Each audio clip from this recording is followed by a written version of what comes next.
வலிவடக்கு பகுதிகளில் உயர் பாதுகாப்பு வலயத்தில் உள்ள காணிகளை விடுவிக்க கோரி மக்கள் போராட்டம். விவசாயிகளை வைத்து அரசியல் செய்யும் அமைச்சர்கள் பத்திரமுள்ள சீலரத்ன தேரர் விடுத்துள்ள சவால். ராஜபக்ச குடும்பத்தை அதிர வைத்த கைது கர்ணகொட சிக்கிய பின்னணி. எமது அரசாங்கம் கல்வித்துறை மேம்பாட்டுக்கு முன்னுரிமை அளிக்கிறது, அமைச்சர் ராமலிங்கம் சந்திரசேகர். பிள்ளையான் தொடர்பில் கடுமையாக விமர்சித்த கந்தசுவாமி பிரபு. அமைச்சர் விஜிதஹேரத்துடன் ஆனந்த சங்கரி முக்கிய சந்திப்பு. ஈஸ்டர் தாக்குதல் விசாரணைகளை சீர்குலைக்க திட்டம் குற்றம் சாட்டும் கிஸ்புல்லா. எழுத்தாளர் தீபச்செல்வனின் நூல்களை விடுவிக்குமாறு பென் இன்டர்நேஷனல் வலியுறுத்து. மாகாணத்துக்காக குறித்தொதுக்கப்பட்ட அபிவிருத்தி நன்கொடையின் ஊடாக 2026 ஆண்டுக்கான மாகாண கல்வி அமைச்சின் வேலை திட்டத்தின் கீழ் யாழ் இந்து மகளிர் கல்லூரியின் புதிய வகுப்பறை கட்டிடத்துக்கான அடிக்கல் நாட்டு விழா நேற்று சிறப்பாக இடம்பெற்றது. இந்த நிகழ்வில் கடற்தொழில் அமைச்சர் மற்றும் கடல் வளங்கள் அமைச்சர் ராமலிங்கம் சந்திரசேகர் பிரதம விருந்தினராக கலந்து கொண்டு அடிக்கல்லை நாட்டி வைத்தார். 80 ஆண்டுகளுக்கு மேலான கல்வி சேவையை வழங்கி வரும் யாழ் இந்து மகளிர் கல்லூரி வடமாகாணத்தின் கல்வி வளர்ச்சியில் முக்கிய பங்காற்றி வருகிறது. ஒரு நாட்டை நிலையான முறையில் கட்டியெழுப்பதற்கான மிகப்பெரிய முதலீடு மனிதவள மேம்பாடாகும். அந்த மனித வளத்தை உருவாக்குவதற்கான அடித்தளம் கல்வியே. அதனால் தான் எமது அரசாங்கம் கல்வித்துறைக்கு முன்னுரிமை அளித்து பல்வேறு மேம்பாட்டு நடவடிக்கைகளை முன்னெடுத்து வருகிறது. மேலும் போதைப்பொருள் வியாபாரிகள் மாணவர்கள் இலக்காக கொண்டு சமூகத்தை சீரழிக்கும் முயற்சிகளில் ஈடுபட்டு வருகின்றனர். இதனால் பெற்றோர்கள் தமது பிள்ளைகளின் நடவடிக்கைகள் குறித்து கூடுதல் கவனத்துடன் இருக்க வேண்டியது அவசியமாகும். மாணவர்களின் கல்வி பயணத்தில் நிலவும் சவால்கள் மற்றும் அழுத்தங்களை கருத்தில் கொண்டு கல்வி சீர்திருத்தங்கள் அறிமுகப்படுத்தப்பட்டுள்ளது. அத்துடன் மாணவர்களின் முழுமையான வளர்ச்சியை உறுதிப்படுத்தும் வகையில் கல்வி முறைமையை மேம்படுத்த அரசாங்கம் தொடர்ந்து செயற்பட்டு வருகின்றது என குறிப்பிட்டுள்ளார்.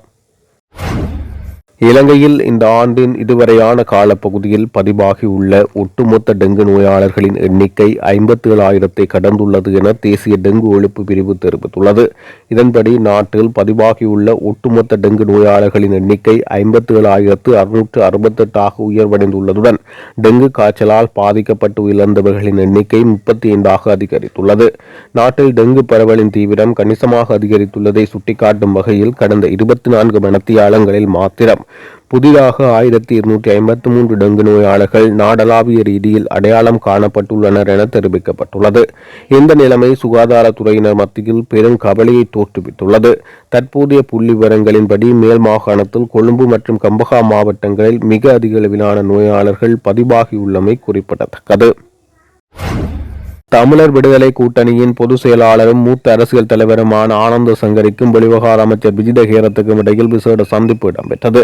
இந்த சந்திப்பு நேற்று நடைபெற்றது. இந்த சந்திப்பு தொடர்பில் வெளிவகார அமைச்சர் விஜிதஹேரத் தனது உத்தியோகபூர்வ சமூக வலைதள பக்கத்தில் விட்ட பதிவில் இலங்கையின் மூத்த அரசியல் தலைவரும் முன்னாள் பாராளுமன்ற உறுப்பினருமான ஆனந்த சங்கரியை சந்திப்பதற்கான நல்வாய்ப்பு எனக்கு கிடைத்தது. இந்த சந்திப்பின் போது தனது நீண்டகால அரசியல் அனுபவங்களை அவர் என்னுடன் விரிவாக பகிர்ந்து கொண்டார். நாட்டின் அரசியல் துறையில் அவர் ஏற்படுத்திய சிறந்த முன்னுதாரணங்களையும் நாட்டுக்காக ஆற்றிய பாரிய பங்களிப்பையும் நான் பாராட்டுகிறேன்.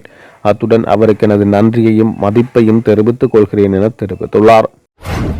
கிளிநொச்சி பச்சிலைப்பள்ளி பிரதேசத்தில் இராணுவ தேவைக்கு பொதுமக்களுக்கு சொந்தமான எந்த காணிகளும் சுவீகரிக்க அனுமதிக்கப் போவதில்லை என பச்சிலைப்பள்ளி பிரதேச சபையின் தவிசாளர் சுப்பிரமணியம் சுரேன் தெரிவித்துள்ளார். நேற்று நடைபெற்ற பச்சிலைப்பள்ளி பிரதேச ஒருங்கிணைப்பு குழு கூட்டத்தின் போது அவர் இதனை குறிப்பிட்டுள்ளார். பச்சிலைப்பள்ளி முகாவில் கிராம அலுவலர் பிரிவில் உள்ள 25.73 ஏக்கர் தனியார் காணியினை 4வது மின் மற்றும் இயந்திர பொறியியல் படையணிக்காக சுவீகரிப்பதற்காகவும் இயக்கச்சி எரிபொருள் நிலையத்துக்கு அருகிலுள்ள 12 ஏக்கர் தனியார் காணியினை சுவீகரிப்பதற்காகவும் கோரிக்கைகள் முன்வைக்கப்பட்டன.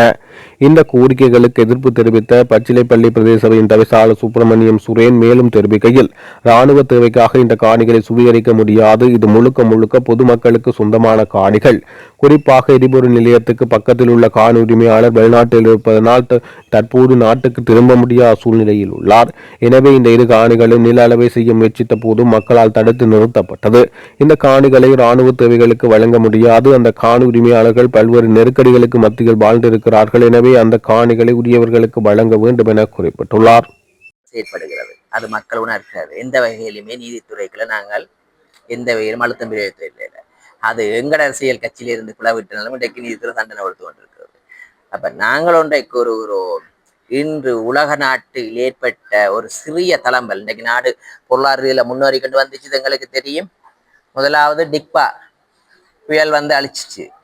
அப்ப அதுல உழவு அழிவு. இன்றைக்கு திரும்ப பிறகு பார்த்தா உலக நாட்டு யுத்தம். முதல் வந்து வெளிநாட்டு டெக்ஸ் விதிப்பு, அதுல இருந்து மீண்டு வந்த பிறகு இந்து டிக்பா புயல், பிறகு இன்றைக்கு உலக நாட்டில் எங்கேயோ கொண்டு வடிக்கின்ற பொருளாதார பிரச்சனை. ஆனா இன்றைக்கு ஓரளவு சுமூகமாக வருகிறது. இன்றைக்கு IMF பிரதிநிதிகள் வந்து கூறுகிறார்கள் இந்த ஒரு கட்டமைப்பு சிறந்தது, இந்த நாடு முன்னேறி கொண்டு வருது, மக்கள் உணர்கிறார்கள். எங்களுக்கு தெரியும் இந்த 2 வருஷத்துக்குள்ளேயே இவ்வளத்தை சாதிக்க முடியுதுன்றா. இன்னும் 3 வருஷம் இப்ப கொஞ்சம் மிஸ்பீட்டாவோட வலிக்கிறான். துரிதமாக நல்ல திசையில வேகத்தை அதிகரித்து கொண்டு மக்களுக்கு நல்ல திசையை கொடுவோம். இலங்கை உலகத்தில் சிறந்த ஸ்தானத்தில் வரும் என்பது திட்டமான நம்பிக்கை இருக்கிறது. நாங்கள் இங்கிருந்து வெளிநாட்டுக்கு போற மாதிரி வெளிநாட்டில இருந்து இங்க வேலைக்கான ஒரு நிலையை உருவாக்குவோம். ஏனென்றா இன்றைக்கு தெரியும் பலருக்கு வேலை வாய்ப்பு பிரச்சனை இருக்குது. இங்க தொழில்னா வேலையாக பிடிக்கிற. அப்ப இங்க நல்ல சுற்றுலா பயணி அதிகரிப்பார்கள். இந்த பரந்த ரசாயன ஃபேக்டரியை ஆரம்பிச்சு கொண்டிருக்கிறோம். போய் பார்க்கலாம், ஊடகங்கள் போய் அதுல பாருங்க என்ன கட்டுப்படுது. இந்த குறிஞ்சா தீவை தனியாருக்கு கையளிக்கிறேன் இருந்தது. இப்ப அரசாங்கம் எடுத்து நடத்துறதுக்கு அந்த வீதிகளை போட்டு திரசேரி காசு ஒதுக்கி அதை எங்களுக்கு புரிஞ்சு ஆணையர் உப்பளம் நாங்க சொல்றோம் 5 வருஷத்துக்குள்ள இலங்கையிலேயே அதிக உப்பு விளைச்சல் அதிகரிக்கக்கூடிய இடமாக நாங்கள் மாற்றி காட்டுவோம். அதே நேரம் இந்த பரந்த ரசாயன ஃபேக்டரியை ஆரம்பிப்போம். எங்களுக்கு தெரியும் அதனூடாக உடனடியா மக்களுக்கு பிரதிபலம் கொடுக்கலாது. இன்றைக்கு கட்டணம் கட்டணும், அந்த இதுல அது ஒரு நீண்ட தூரம். ஆனா சுற்றுலாத்துறையை நாங்கள் இலக்கா நகர்த்தி கொண்டு வரும். அதை சுற்றுலா பண்ணி வரும். சுற்றுலாத்துறையின் கூடாக மக்களுடைய தனிநபர் வருமானத்தை துரிதமாக அதிகரிக்கக்கூடும். அந்த திசையை நோக்கி நகர்ந்து கொண்டு வரும். அதே நேரம் தொழிற்சாலை ஆரம்பிக்கிறோம். வெகு சீக்கிரமாக காங்கிரஸ் துறையில அந்த பிஓக்கு லேண்ட் எல்லாம் சுரேகல் பண்ணியாச்சு. அதுக்கான நிதிகள் எல்லாம் விடுவிக்கப்பட போற வீதி கரண்டுகள், அதுக்கு பல முதலீட்டாளர்கள் முதலீடு ஆதரவு தெரிவித்திருக்கிறார்கள். எதிர்காலத்தில் அந்த முதலீடுகள் வரும். அதிகளவான தொழிற்சாலைகள் இந்த பிரதேசத்தில் உருவாகும். மக்களுக்கு தாராளமான வேலை வாய்ப்பு கிடைக்கும். அரசு உத்தியோகம் தான் வேணும் என்ற நிலை மாறும் என்று திட்டமான நம்பிக்கை இருக்கிறது. பாரிய அளவில் தொழிற்சாலைகள் கொண்டுறதுக்கு பூரணமான ஒத்துழைப்பை பெற்றுக் கொடுப்போம். இந்த குறிஞ்சா தீவை புனரமைக்கும் போது இப்ப தற்காலிகமாக ஒரு சிறு பகுதியை நாங்கள் செய்து கொண்டிருக்கிறோம். உப்பு விளைச்சலுக்கான ஒரு சம்பிரதாயமாக ஒரு இலக்கு வச்சிருக்கோம். 250 மெட்ரிக் டன். ஆனால் அவர்கள் சொல்ற 200 மெட்ரிக் டன்னை நாங்கள் எடுக்க முடியும் என்று அதுக்கான பொறுமுறை நடந்து கொண்டிருக்கிறது. எதிர்காலத்தில் அந்த குறிஞ்சா தீவை பாரியர் அபிவிருத்தி செய்து அங்கு அதிக தொழிலாளர்கள் வேலை செய்யக்கூடிய கட்டமைப்பை உருவாக்கி அந்த பிரதேசத்தை அபிவிருத்தி அதனூடாக இந்த பிரதேசத்தில் வேலைவாய்ப்புகளும் பரந்த ரசாயன ஃபேக்டரியையும் துரிதமாக இப்போ கட்டுமானம் நடந்து கொண்டிருக்கு. போய் பார்க்கலாம் நீங்கள். அதை இன்னும் கொஞ்சம் அடுத்த ஸ்டேஜுக்கு அடுத்த வருஷம் இன்னும் பண்றதுக்கு பொறிமுறை உருவாக்கும் போது அடுத்த வருஷமும் பரந்த ரசாயன ஃபேக்டரிக்கு பரந்த ரசாயன ஃபேக்டரி இப்போ எங்களோட கவர்மெண்டால் நியமிக்கப்பட்டது ஒரு தமிழரால். அதே உப்பளத்துக்கு இலங்கையிலேயே. அப்ப இது ஒட்டுமொத்த இலங்கைக்குமே. அப்ப நாங்க கிளிநொச்சி வவுனியா படிய நல்ல புத்திஜீவு அறிவியல் அவர் தான் நீதிபதியை கூட்டி கொண்டு துரிதமான நல்ல நல்ல தலைவர்கள் அந்தந்த துறைகளுக்கு போடைக்குள்ள இந்த துறை என்ன மென்மேலும் வளரும். எனக்கு சொல்லியிருந்தார் ஆணையர உப்பளத்தை இலங்கையிலேயே அதிகூடிய விளைச்சலுடைய ஒரு உப்பளமாக மாற்றி காட்டுவார் என்ற அந்த தலைவர் விடாப்பிடியோட முன்னேற்றி கொண்டு அது முன்னிக்கு அந்த வலிவடக்கு பகுதிகளில் உயர் பாதுகாப்பு வலயமாக உள்ள தமது காணிகளை விடுவிக்க கோரி காணி உரிமையாளர்கள் இராணுவத்தினரின் குமோண்டோ பங்களா முன்பாக நேற்றைய தினம் 11வது வாரமாக போராட்டத்தை முன்னெடுத்தனர். வலிவடக்கில் 249, 256, 248, 251 மற்றும் 255 ஆகிய கிராம சேவையாளர் பிரிவைச் சேர்ந்த மக்கள் கடந்த 1990ஆம் ஆண்டு ஜூன் மாத காலப்பகுதியில் அவர்களது சொந்த இடங்களிலிருந்து வெளியேற்றப்பட்ட பின்னர் அப்பகுதி உயர் பாதுகாப்பு வலயமாக காணப்படுகிறது. யுத்தம் முடிவடைந்து 17 வருடங்கள் கடந்த நிலையிலும் அப்பகுதியிலிருந்து பாதுகாப்பு தரப்பினர் வெளியேறாத நிலையில் அவை உயர் பாதுகாப்பு வலயமாக காணப்படுகிறது. இந்த நிலையில் தமது 651 ஏக்கர் வரையிலான காணிகளை விடுவிக்குமாறு பல வருடங்களாக காணி உரிமையாளர்கள் போராடி வரும் நிலையில் காணி விடுவிக்கப்படாத நிலையில் காணிகளை விடுவிக்குமாறு ஒவ்வொரு வெள்ளிக்கிழமைகளிலும் போராட்டங்களை முன்னெடுப்பதாக காணி உரிமையாளர்கள் முடிவெடுத்த நிலையில் நேற்றைய தினமும் போராட்டம் முன்னெடுக்கப்பட்டது. தமிழ் எழுத்தாளரும் ஆசிரியருமான தீபச்செல்வன் பிரதீபனின் 2 நூல்களின் பிரதிகளை இலங்கை சுங்கத் திணைக்களம் தொடர்ந்து தடுத்து வைத்திருப்பது குறித்து சர்வதேச அளவில் எழுத்தாளர்களுக்காக செயற்படும் பென் இன்டர்நேஷனல் ஆழ்ந்த கவலை வெளியிட்டுள்ளது. எஞ்சியுள்ள அனைத்து நூல்களையும் தாமதமின்றி விடுவிக்குமாறு தேசிய பாதுகாப்பு மற்றும் பொது ஒழுங்கு போன்ற தெளிவற்ற சட்டப்பிரிவுகளை பயன்படுத்தி இலக்கிய வெளிப்பாட்டை ஒடுக்குவதையும் சிறுபான்மை மக்களின் குரல்களை மௌனமாக்குவதையும் நிறுத்துமாறு இலங்கை அதிகாரிகளை கேட்டுக் கொண்டுள்ளது. இது தொடர்பில் பென் இன்டர்நேஷனலின் அமெரிக்கான எழுத்தாளர்கள் குழு தலைவர் ஜேர்மன் ஹெரோஸ் தெரிவித்துள்ளார். தீபச்செல்வன் பிரதீபனின் நூல்கள் தொடர்ந்து பறிமுதல் செய்யப்பட்டிருப்பது இலக்கிய சுதந்திரத்தின் மையத்தை தாக்கும் தணிக்கை செயலாகும். எழுத்தாளர்கள் தங்களது படைப்புகள் அரசு அதிகாரிகளால் ஒடுக்கப்படும் என்ற அச்சமின்றி எழுதுவதற்கான சுதந்திரத்தை பெற்றிருக்க வேண்டும்.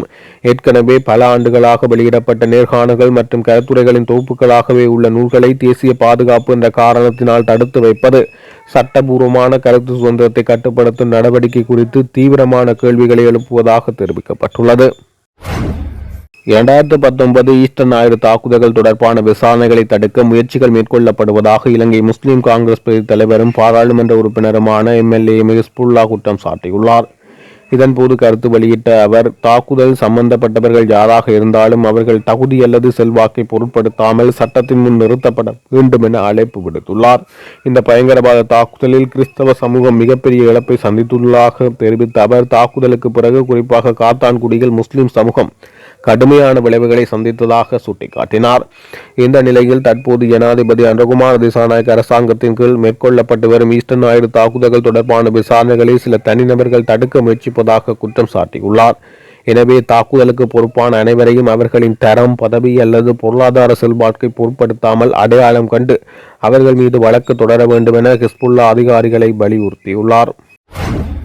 பிள்ளையான் உத்தமர் அல்ல, அவர் தொடர்பில் மட்டக்களப்பு மக்கள் உண்மையினை அறிவார்கள் என தேசிய மக்கள் சக்தியின் மட்டக்களப்பு மாவட்ட பாராளுமன்ற உறுப்பினர் கந்தசுவாமி பிரபு தெரிவித்துள்ளார். மட்டக்களப்பில் நேற்று ஆரம்பித்து வைக்கப்பட்ட அண்மையில் உடைந்து விழுந்த புதுப்பாலத்தின் தற்காலிக புனரமைப்புக்கான நிகழ்வில் கலந்து கொண்டு கருத்து தெரிவிக்கும் போது அவர் இதனை தெரிவித்துள்ளார். பிள்ளையான் என்று அழைக்கப்படுகின்ற சிவனேசதுரை சந்திரகாந்தன் ஒரு உத்தமர் கிடையாது. அவர் தொடர்பாக மக்கள் நன்கு அறிந்திருக்கிறார்கள். பொய்களை கூறுவதில் அவர் கைது என்றவர். அண்மைய தினங்களில் அவர் தொடர்பான ஒரு விசாரணை முன்னெடுக்கப்பட்டு வருகிறது. ஒரு பேராசிரியை கொலை செய்தது தொடர்பான குற்றச்சாட்டுகள் அடிப்படையில் அவரை இப்போது நீதிமன்றத்தில் விசாரணைக்குட்படுத்தப்பட்டு வருகிறது. அதனோடு ஒத்ததாக இன்னும் பல குற்ற செயல்கள் மற்றும் கொலைகளோடு சம்பந்தப்பட்டிருப்பதாக விசாரணைகள் இப்போது முடுக்கிவிடப்பட்டுள்ளது. அண்மையில் மட்டக்களப்பில் விசாரணை ஒன்றுக்காக அவர் சென்றிருந்த வேளை எங்களது அரசாங்கத்தையும் ஜனாதிபதியையும் கேளிக்கையாக பேசினார். அவரது செயல்பாடுகள் எப்படிப்பட்டது என மக்கள் நன்கு அறிந்திருக்கிறார்கள். நாங்கள் சரியான முறையிலேயே எங்களது விசாரணைகளை முன்னெடுத்து வருகிறோம்.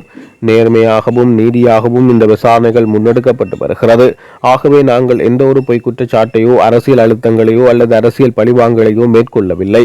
கிடைக்கப்பெற்ற முறைப்பாடுகள் தொடர்பாகத்தான் நாங்கள் விசாரணைகளை மேற்கொள்கிறோம். நீதித்துறையும் போலீசாரும் நியாயமாகவும் நீதியாகவும் விசாரணைகளை முன்னெடுத்து வருகின்றனர். கடந்த காலங்களில் உங்களுக்கு தெரிந்திருக்கும், இந்த நாட்டில் ஊழல் அதிகரித்திருந்தது. அனைத்து அபிவிருத்தி திட்டங்களிலும் ஊழல் மேற்கொள்ளப்பட்டது. அந்த ஊழல்கள் தொடர்பான விசாரணைகளை நாங்கள் முன்னெடுத்து கொண்டு வருகிறோம். எதிர்வரும் காலங்களில் எங்களது அரசாங்கத்தினால் எந்த ஒரு ஊழலும் இடம்பெற வாய்ப்பில்லை. ராஜபக்ச குடும்பத்தின் மிக நம்பிக்கைக்குரியவரான முன்னாள் கடற்படை தளபதியும் ஓய்வு பெற்ற அட்மிரலுமான வசந்த கர்ணகூட கைது செய்யப்பட்டமை அரசியல் வட்டாரத்தில் அதிர்வலைகளை ஏற்படுத்தியுள்ளது. கடந்த 2008 தொடக்கம் 2009 காலப்பகுதியில் கொழும்பில் 11 தமிழ் இளைஞர்கள் கடத்தப்பட்டு கப்பம் கோரப்பட்டு பின்னர் படுகொலை செய்யப்பட்ட வழக்கில் பிரதான சந்தேகமாக இவர் நீண்ட காலமாக குற்றம் சுமத்தப்பட்டு வருகிறது. கடந்த காலங்களில் ராஜபக்சக்களின் அரசியல் செல்வாக்கு மற்றும் அதிகார பலத்தின் மூலம் இந்த வழக்கில் அவர் தப்பித்து வந்த நிலையில் தற்போது அவர் கைது செய்யப்பட்டுள்ளார். இந்த கைது நடவடிக்கை ராஜபக்ச குடும்பத்தினருக்கு விழுந்த பலத்த அடியாக பார்க்கப்படுவதுடன் இறுதிப் போர் மற்றும் அதன் பின்னரான காலத்தில் நடந்த கடத்தல் விவகாரங்கள் பல ரகசியங்கள் தொடர்பில் வெளிவரும் என அம்பலமாகலாம் என எதிர்பார்க்கப்படுகிறது. தற்போதைய அரசின் அமைச்சர்களை எவ்வித பாதுகாப்புமின்றி விவசாய மக்களிடம் அனுப்பினால் அவர்கள் மீதான மக்களின் உண்மையான மனநிலையும் விவசாயிகளின் அதிருப்தியையும் நேரடியாக அறிந்து கொள்ள முடியும் என ஜனசேத பெரமுன கட்சியின் தலைவர் பத்திரமுள்ள சீலரத்ன தேரர் தெரிவித்துள்ளார். ஜனசேத பெரமுன கட்சியின் தலைமை பணிமனையில் இடம்பெற்ற ஊடகவியலாளர் சந்திப்பில் அவர் இதனை தெரிவித்துள்ளார். தற்போதைய அரசில் சில அமைச்சர்கள் தேர்தலுக்கு முன்னர் விவசாயிகளின் பிரச்சினைகளை முன்னிறுத்தி வீதிகளில் இறங்கி போராட்டங்களில் ஈடுபட்டனர். விவசாய மக்களின் துயரங்களை தங்களுடைய துயரங்களாக காட்டி அரசியல் செய்த அவர்கள் இன்று ஆட்சி பொறுப்பை ஏற்ற பின்னர் அதே விவசாய மக்களை ஏமாற்றும் நடவடிக்கைகளில் ஈடுபட்டு வருகின்றனர். இன்று நாட்டின் விவசாயிகள் கடுமையான பொருளாதார நெருக்கடி எதிர்கொண்டு வருகின்றனர். 1 கிலோ நெல்லை விற்று பெற்ற பணத்தில் ஒரு சவட்கார துண்டை கூட வாங்க முடியாத அவல நிலை ஏற்பட்டுள்ளது. இலங்கையில் ஒரு சவட்கார துண்டின் விலை 200 ரூபாவாக உள்ளது. ஆனால் விவசாயிகளின் உற்பத்திகளுக்கு அதற்கு நிகரான நியாயமான விலை கிடைப்பதில்லை. 3 அல்லது 4 பேரை கொண்ட ஒரு குடும்பம் 650 கிராம் அரிசியை மட்டும் கொண்டு எவ்வாறு உயிர் வாழ முடியும்? இந்த கருத்துக்கள் நடைமுறை சாத்தியமற்றது என்பதுடன் முற்றிலும் முரணானவையாகும். இத்தகைய கருத்துக்கள் கூறும் அமைச்சர்கள் தங்கள் வீடுகளில் அந்தளவு அரிசியை கொண்டு குடும்பத்தை நடத்த முடியுமா என்பதை முதலில் சிந்தித்து பார்க்க வேண்டும். அமைச்சர்களான வசந்த சமரசிங்க, கேரி லால்காந்த மற்றும் நாமல் கருணாரத்ன உள்ளிட்டோர் விவசாய மக்களின் கடுமையான எதிர்ப்பை தற்போது நாடு முழுவதும் எதிர்கொண்டு வருகின்றனர். நாட்டில் உற்பத்தி செய்யப்படும் அரிசியை முறையாக பொதியிட்டு வெளிநாடுகளுக்கு ஏற்றுமதி செய்யும் அனைத்து திறன்களும் நமக்கு உள்ளது. இருப்பினும் அதற்கான முறையான நடவடிக்கைகள் எடுக்கப்படுவதில்லை. மாறாக வெளிநாடுகளிலிருந்து அரிசி இறக்குமதி செய்வதற்கே தற்போதைய அரசு முன்னுரிமை வழங்கி வருகிறது. இந்த பின்னணியில் லாப நோக்குடைய அரசியல் சூழ்ச்சி இருப்பதாக மக்கள் மத்தியில் பலத்த சந்தேகம் நிலவுகிறது.